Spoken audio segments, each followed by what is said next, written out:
తల్లిదండ్రులకు విజ్ఞప్తి: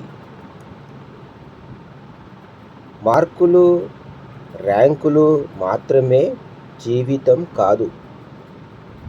ఫలానా వాళ్లకు అన్ని మార్కులు వచ్చాయి, నీతోటి వాళ్లకు అంత ర్యాంకు వచ్చింది, అంత పెట్టి చదివిస్తే నీకు ఇన్ని మార్కులు వచ్చాయి అంటూ పిల్లలతో అనొద్దు. ఏమో ఎవరిలో ఏ టాలెంట్ ఉందో. ఇప్పుడు తక్కువ మార్కులు వచ్చిన వాళ్ళే రేపు ఎంతో గొప్పవాళ్ళు కావచ్చును. ఈ సమయంలో పిల్లలకు స్నేహితులుగా, మార్గనిర్దేశకులుగా ఉండాల్సింది మీరే. పసి హృదయాలలో ధైర్యం నింపాల్సిన బాధ్యత మీదే.